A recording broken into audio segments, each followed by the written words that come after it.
Hi, this is Ramya Ravindran and welcome back to my channel Infinity for UPSC. Today we'll be covering the second chapter, that is from hunting gathering to growing food.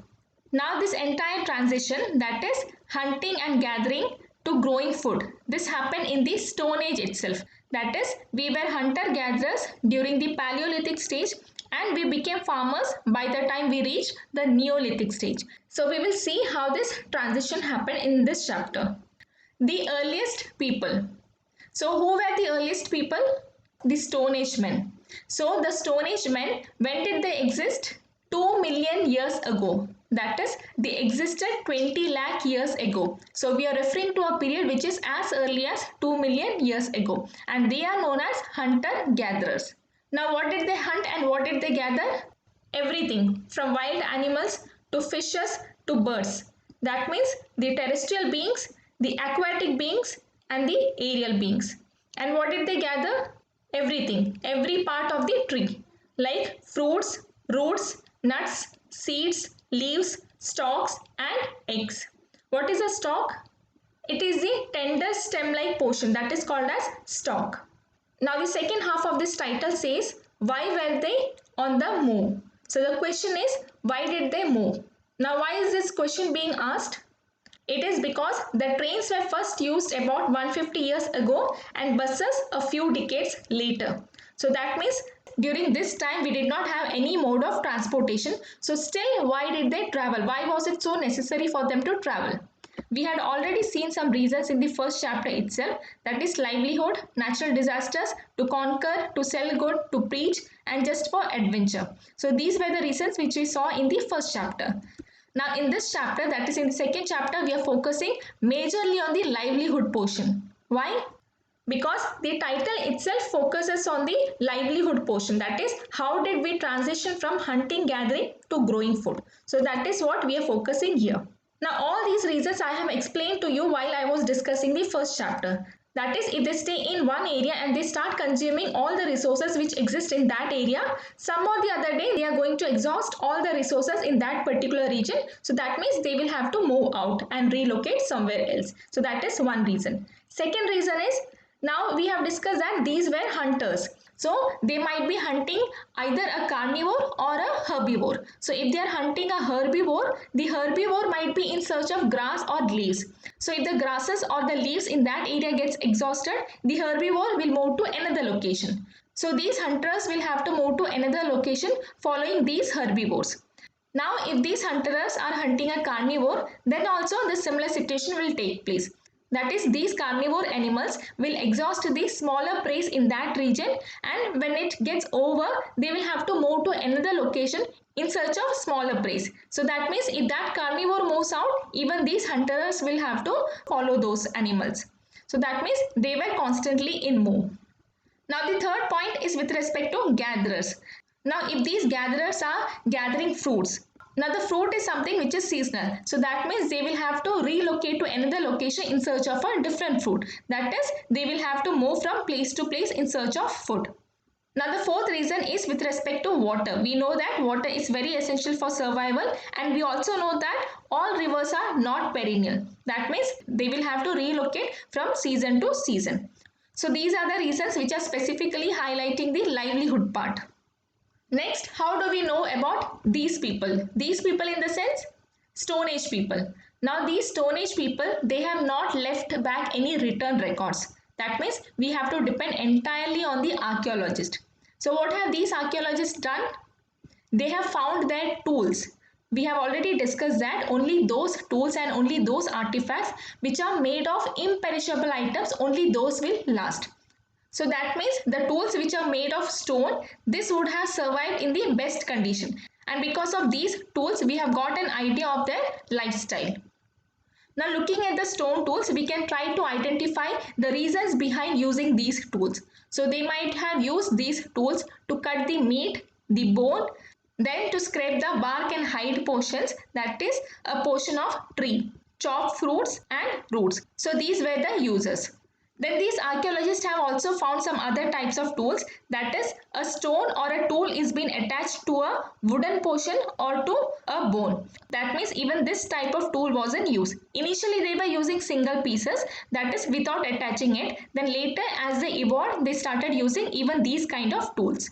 Now the use of these kind of tools, it suggests something.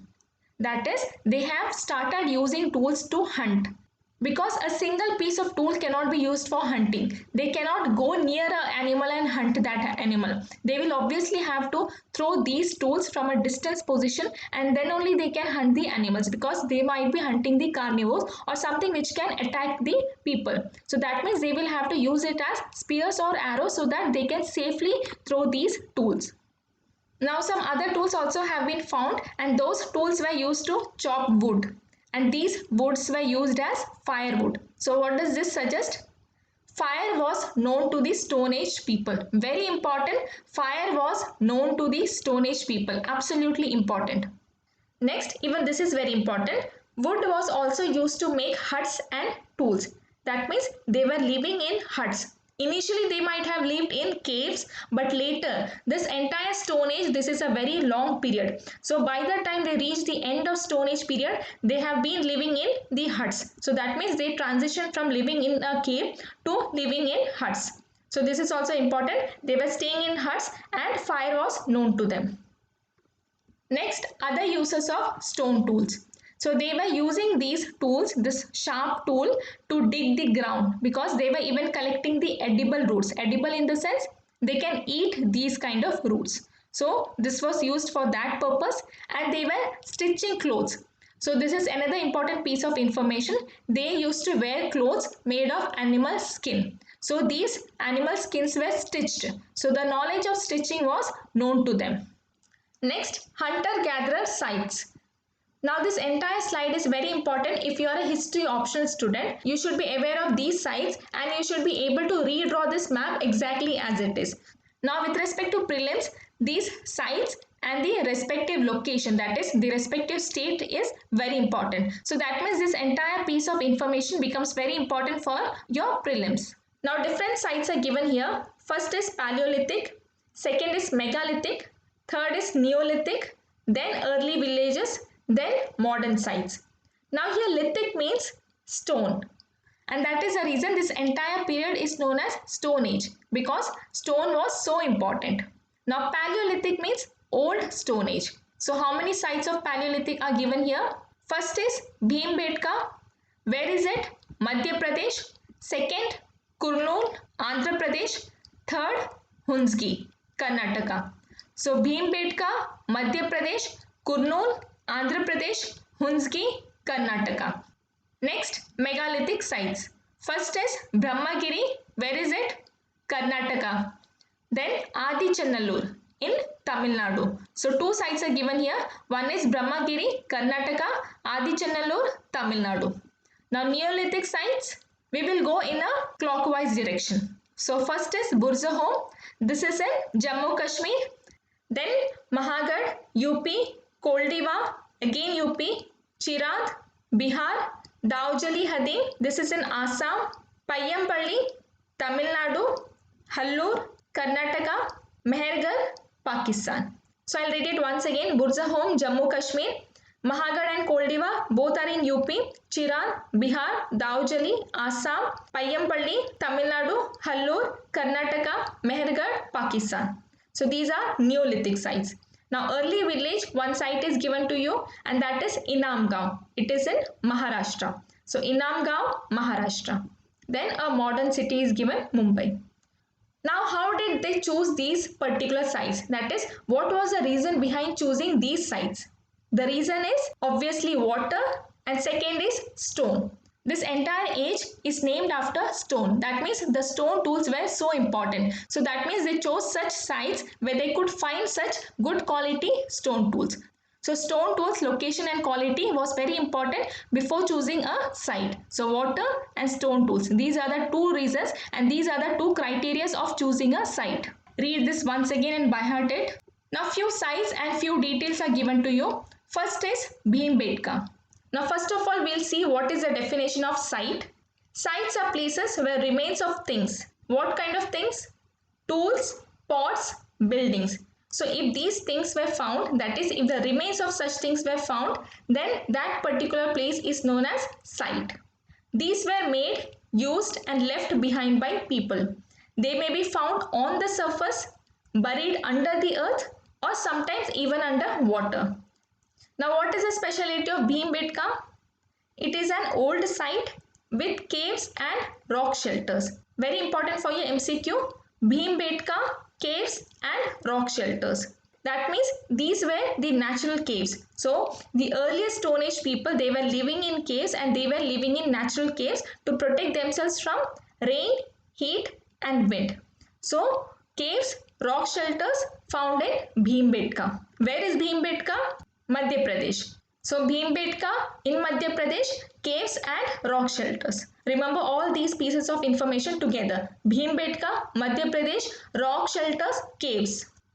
Now these rock shelters, that is the ones in Bhimbetka, these are near to the Narmada Valley. So you will have to add another piece of information.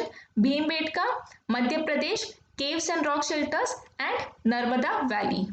Now as soon as you see the Narmada Valley, you will have to go back to the first chapter and read the things which we have learnt about the Narmada river. It rises from Amarkantak Plateau in Madhya Pradesh, runs from east to west and flows through Madhya Pradesh, that is near the Narmada Valley, Maharashtra and Gujarat. It is between Vindhyas and Satpura. Now the second site that you need to know about is Kurnool. Where is Kurnool? Kurnool is in Andhra Pradesh and Kurnool is a Paleolithic site. Similarly, your Bhimbetka was also a Paleolithic site. So Bhimbetka and Kurnool both are Paleolithic sites and Kurnool is in Andhra Pradesh. Now we'll see what are the details related to Kurnool. Traces of ash have been found here. Very important piece of information. Traces of ash have been found in Kurnool caves. We know that Stone Age people were aware of the fire and the evidence have been found in the Kurnool caves. This is the place where we got the traces of ash. Now this fire, this could have been used for different reasons. One is as source of light, to roast meat and to scare away animals. See, initially when they were hunting down the animals, they were eating it raw. Before they were aware of fire, they were eating it raw. But later as they developed fire, as they got to know how to use the fire, they started roasting the meat. Okay, and that is how they started to eat roast meat. Next is about the rock paintings. So these Stone Age people, they were also aware of painting, that is they were painting pictures. So this is also important. Stone Age people were aware of painting and they had the skill of painting. So where did they paint? They used to paint on the walls of caves. We have already seen a site called as Bhimbetka where we had natural caves. So in such caves they were painting. And the best examples of these rock paintings have been found in Madhya Pradesh and in southern UP. And we already know that Bhimbetka is in Madhya Pradesh and rock paintings have been found in Madhya Pradesh. So this is how you should link every single fact. Now these paintings, they show wild animals and these paintings have been drawn with great accuracy and skill. This is also important. Stone Age people, they knew the art of painting and they were drawing it with great accuracy. So this could be a potential MCQ. You can get this statement as one of the options. That is, the Stone Age people, they did not know to paint. So that is wrong. Or the option could be the Stone Age people knew to paint but the paintings were very crude. Crude in the sense very rough, that is very rough kind of painting. But that is a wrong statement because they drew with great accuracy. So this is a potential MCQ option or a statement.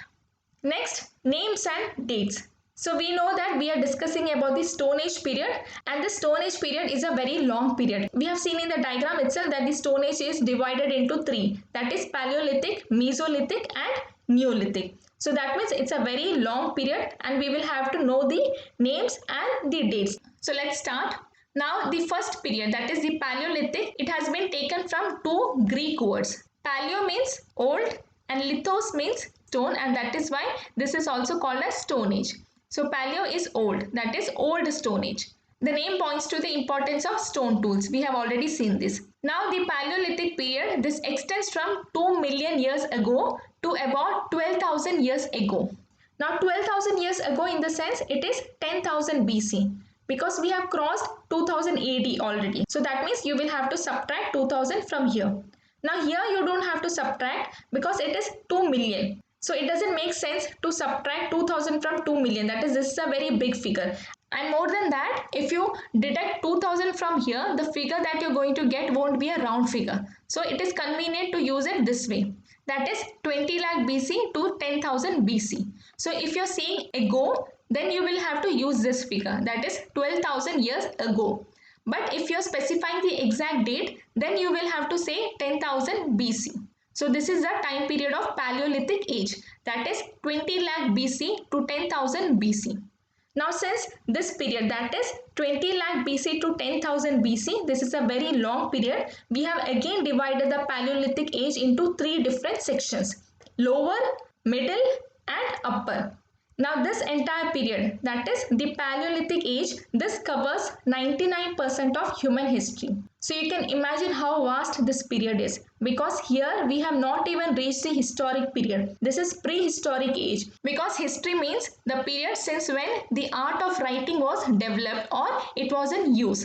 Now prehistoric in the sense there was no writing source. That means all these evidence have been collected from the archaeology department. So that means we are discussing the prehistoric period, and among the prehistoric period, just one section, that is the Paleolithic section. So this section covers 99% of human history. So that means you can imagine how vast this period is. Now second is Mesolithic period. So Mesolithic period starts from 12,000 years ago till about 10,000 years ago. So that means 10,000 BC to 8,000 BC. This is a short period, that is 2,000 years.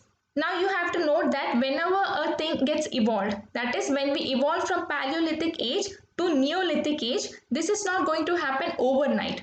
Okay, there will be a transitioning stage, that is the changes will happen gradually, and that gradual period is called as Mesolithic period. Because here the changes will start happening, and by the time we reach the end of Mesolithic period, we would have undergone a complete change, and that is when a new age starts, that is the Neolithic age starts. So this is not a period in itself, but this is just a transitioning stage, and this is just an intermediate stage between the Paleolithic period and the Neolithic period. Now what is the specialty of Mesolithic period?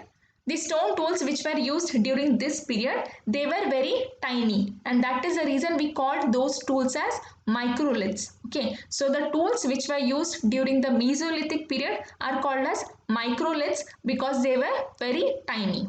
Now these microliths, these were attached to the handles of bone or wood, and these were used as saws or sickles. We have already seen that in the initial stages, a single piece of stone tool was used. But later we developed this art of attaching the single piece of stone tool to a piece of wood or to a piece of bone. So that is what is seen in the Mesolithic period.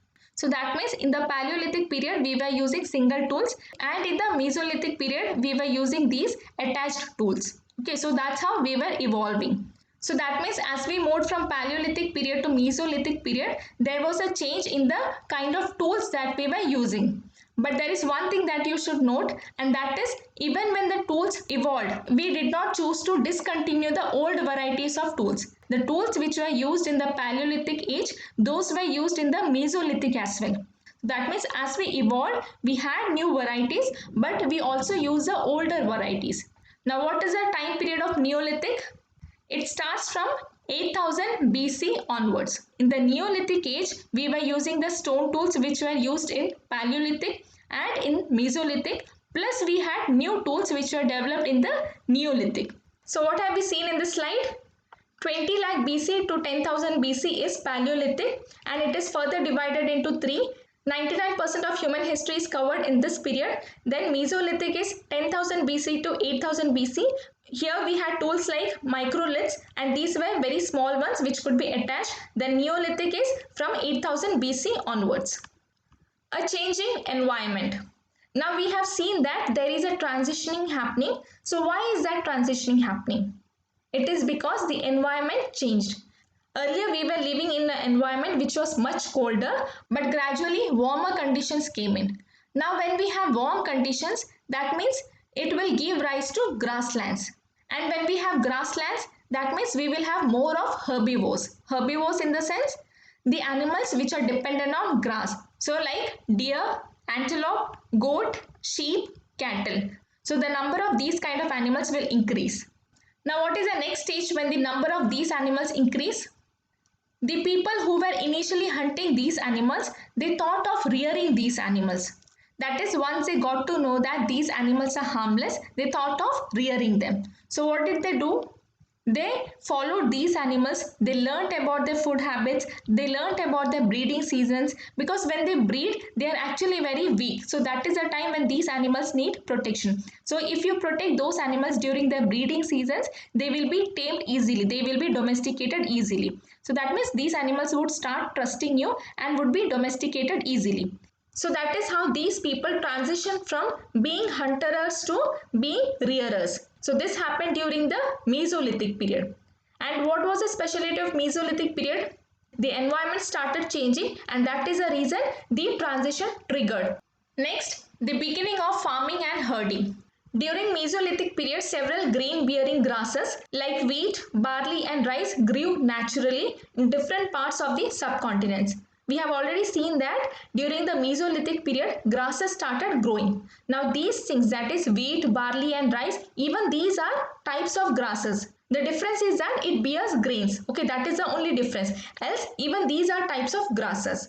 So when these things started growing naturally, the people started observing these things. Once they got to know that these grains are edible, they started collecting it, they started eating it as food, and they also started observing these grains. That is, in which period does these grasses grow, when does this ripe, and when is the period to harvest these grains. So all these things they learned from the nature, because these started growing naturally. So they learned by observing, they learned from the nature, and later they started doing it on their own. That is, they started collecting these grains and they started using those grains as seeds. Then they planted those seeds and then they started growing these plants. So that's how they became farmers.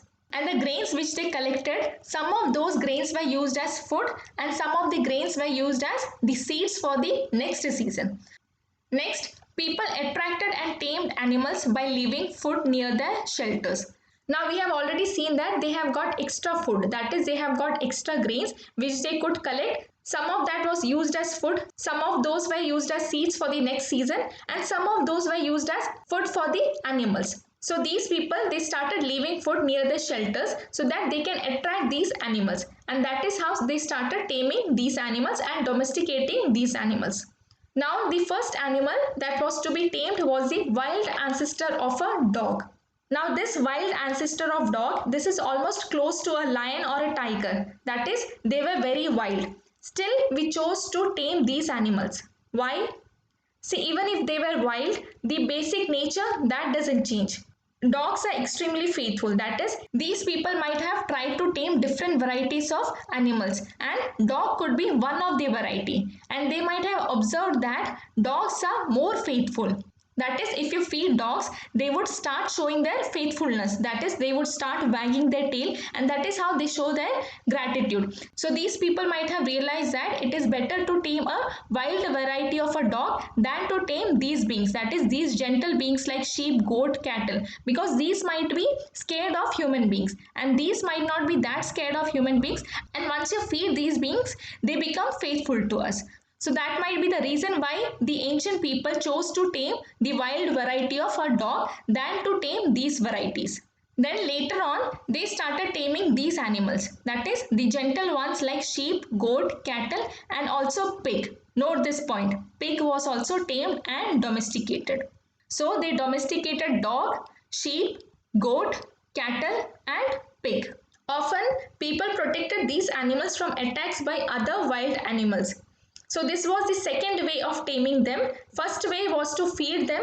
Second is by giving them protection. So when these animals found that they are getting shelter, they are getting food, they are getting protection, then these animals got tamed and these animals got domesticated. So feeding and giving protection. Next is domestication. So what is the definition? The process of growing plants and looking after animals. So this is the definition of domestication. Now you might have observed one thing, that is the variety which is wild and the variety which is domesticated. Those are very different. That is, if you take the case of a dog, the wild variety would be very different than the domesticated variety. Now this change doesn't happen all of a sudden. I have told you there is always a transitioning stage. So this change takes place after a number of generations. So initially they might be selecting an animal which is less harmful. They might be selecting a herbivore. Now this process of domestication, this goes through a number of stages. First is selection. That is, they choose such plants and animals which are best for domestication. Now if you take the case of animals, these people might take a herbivore. That is, it is best to domesticate a herbivore than domesticating a carnivore. So they might choose to domesticate a sheep. Now once they have chosen a category, they will choose the best ones among that category. That is, the mildest one among that category, the mildest sheep among the category of the sheep itself. So that is selection. Now after choosing these versions, that is the milder versions of sheep, they will let these sheep breed among themselves. So what will happen? After a number of generations, the fourth generation or the fifth generation would be very mild as compared to its ancestor. So that means the change happens over a period of time and after a number of generations have been passed. So that is when they get a variety which is best for domestication. Now in case of plants, they choose those varieties which yield large sized grain, have got strong stalks. Stalks in the sense I have already told you, those are the stem part. Okay, the stem part of the grass. So that stem part must be capable of bearing the weight of the ripe grain. Now the seeds from these chosen varieties, they are preserved and they are sown in the next season. So what will happen in the next season? In the next season also you will get the variety which has got large size grain and which has got strong stalk. Now the third criteria that they ensure is with respect to disease. The plants and the animals which they are choosing, those should not be prone to diseases. Now all the points which are given in this slide, all are important and all are correct except this one. I don't think that people should be segregating the grains based on the size of the grain, because that is not how the plants grow in the natural condition. In the natural condition, all varieties of grains grow together. Now some variety might be good in giving a better kind of grain and the another variety might be good in being a pesticide, okay, or a good insecticide. So if you have all the varieties together, then you will get all the benefits together.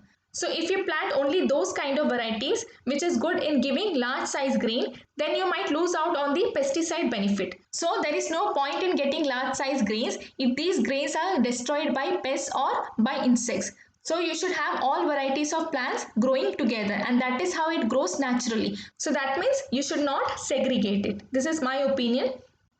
Next is domestication of animals. We have seen that animals were chosen carefully and after a series of generations, that particular animal was totally different from its wilder variant. For example, the teeth and horns of wild animals are usually much larger than those of domesticated animals. Now here you have got two sets of teeth. This one belongs to a domesticated pig and this one belongs to a wild variety of pig. Now this is the reason I have told you that you should always focus on the diagrams and on the boxes. Now looking at this diagram, you will highlight and you will register it in your mind that pig was also domesticated. Because if you get this statement, that is pigs were domesticated by the ancient Indians, you would think that it is a wrong statement. But this is correct. Pig was one of the earliest animal to be domesticated by the Stone Age people. So this is a true statement. Now you can see the difference here. This is gentle and this is more sharp. Next, domestication was a gradual process. I have already told you that domestication took place over a period of time and complete domestication happened after a number of generations. And this domestication began about 12,000 years ago. That is in 10,000 BC. Now this is the time when Mesolithic period started. Mesolithic is 10,000 BC to 8,000 BC. Next, some of the earliest plants to be domesticated were wheat and barley, and the earliest domesticated animals include sheep and goat. Now when you see this statement, something should strike you. In the first chapter, we have seen that wheat and barley were grown for the first time about 8,000 years ago. This is 6000 BC. So, Suleiman and Kirta ranges, this was the place where wheat and barley were grown for the first time. And they reared animals like sheep, goat and cattle. And they lived in villages. Next, a new way of life. We have already seen how we transition from being a hunter to a herder and from a gatherer to a farmer. Now, what is the change that will happen in the lifestyle after this transitioning takes place? They will have to settle down because this growing of plants, this takes time. Once the seed is sown, it takes time to grow. Now, when this growing stage is on, you should be nearby these plants. That is, you cannot leave these plants and go somewhere else. You will have to take care of these plants. That is, you will have to water these plants. You will have to weed out. You will have to drive away animals and birds which comes to eat these greens. So, these all things have to be done. So, that means you will have to settle down. So, settling down happened as you transition from a hunter-gatherer to a farmer and to a herder. So, this is one change that happened in the lifestyle. Now, second thing is when you started growing your own food, you started getting food in excess. Now, when you have something in excess, you will have to store it. So, that means they started making pots, baskets, and they started digging pits into the ground. So, this is the next change that happened because of the transitioning. Now this is very important because this is given as a separate box. Grain was used as seed, food, gift and stored for food. Now gift is something which is unique here, so please take a note of it. Even if you get this as option, this is correct. Next is storing animals. We are already aware of storing food, that is they used to make pots, baskets and dig pits into the ground and store food. But this is something different. Now, once they realize that animals give food, they give milk and if required, they can be used as a source of meat. So that means animals are means of food. And more than that, these animals breed and they multiply natural. So that means animals are a source of food for the lifetime. So this is the meaning of storing food. So this is also one of the reasons they started rearing animals, they started protecting and they started domesticating animals. Next, finding out about the first farmers and herders. So how is it that the archaeologists found out that the Stone Age people were farmers and herders? So let's see how. The Neolithic sites given in the map have evidence of early farmers and herders. So they got some evidence and these are found all over the subcontinent. Now the Neolithic sites, which are these sites? Let's revise once again. Burzahom in Jammu Kashmir, Mahagad and Koldiwa in UP, Chirand in Bihar, Daujali in Assam, Payampalli in Tamil Nadu, Hallur in Karnataka and Mehergarh in Pakistan. So these are the Neolithic sites. Some of the most important ones are in the northwest, in the present day Kashmir and in the east and South India. To find out whether these sites were settlements of farmers and herders. Now farmers in the sense, the evolved version of gatherers and herders means the evolved version of hunterers. So to find out, the scientists study evidences of plants and animal bones. So we have already seen that a plant would survive in the charred form. This was seen in the first chapter.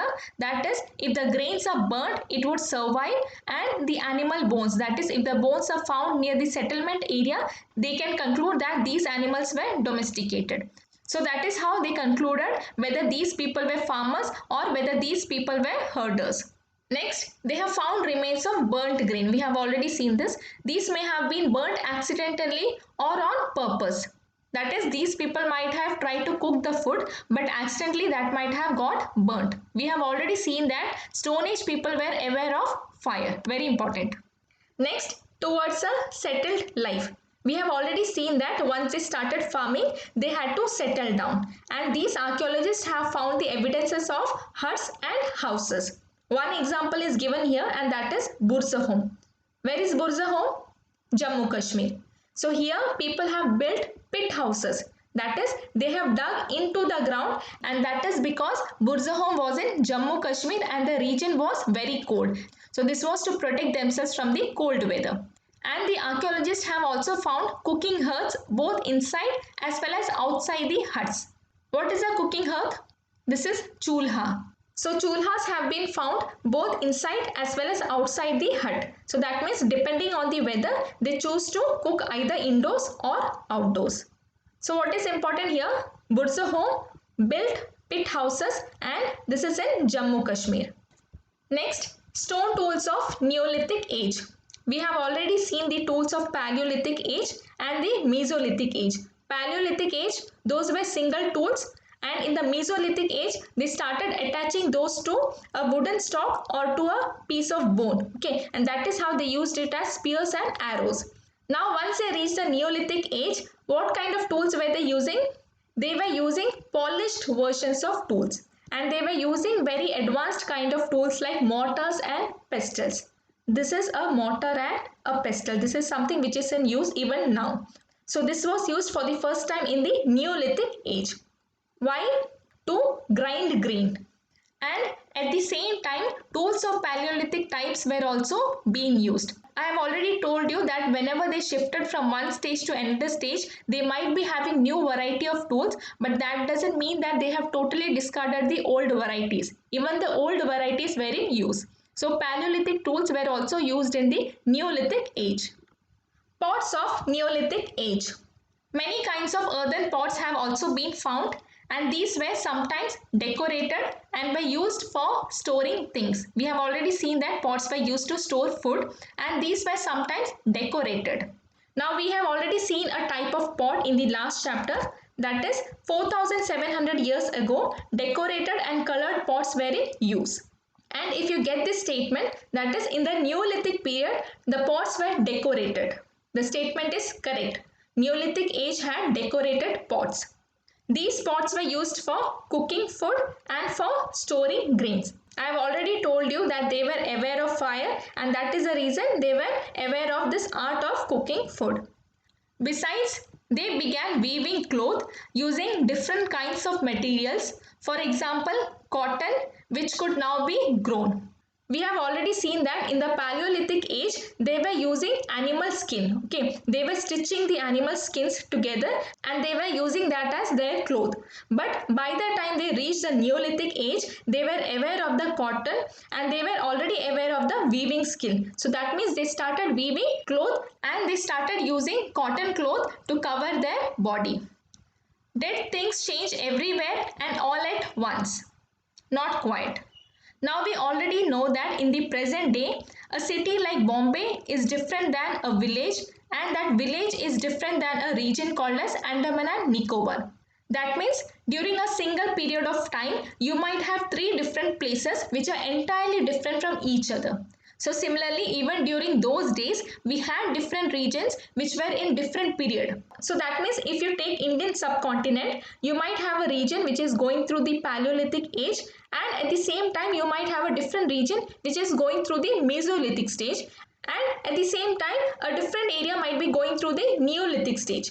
So that means every single area was going through its own transitioning stage and its own evolution in a different manner. In many areas, men and women still continue to hunt and gather food, and elsewhere, people adopted farming and herding slowly over several thousand years. That means in one area, you had people who were hunters and gatherers, and simultaneously, in a different location, you had people who were farming and herding. And in some cases, you had people who were combining these activities. That is, herding, hunting, gathering, and farming, everything was taking place together. So example of new stone tools, that is Neolithic stone tools. You can see that this is very polished, highly polished, and this is the decorated pot. This is colored as you can see this.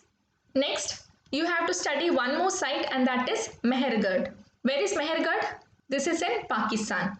Located in a fertile plain near Bolan Pass, which is one of the most important routes into Iran. So Mehergarh is near Bolan Pass, and this is a route to Iran. Mehergarh was probably one of the places where people learned to grow barley and wheat and rear sheep and goats for the first time in this area. It is one of the earliest villages. Now when you see all these details, what should come to your mind?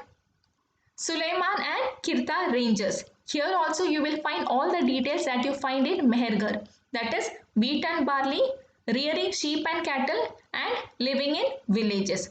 And Sulaiman and Kitar, even this is in Pakistan. This is 8,000 years ago, that is 6000 BC. But here you have something extra, and that is cattle. Rest everything is same. So what do you see here? Mehergarh, one of the places, that is it is not the first place, and one of the earliest villages. So note the words very carefully. So wheat and barley here also, rearing sheep and goat here also, and earliest villages.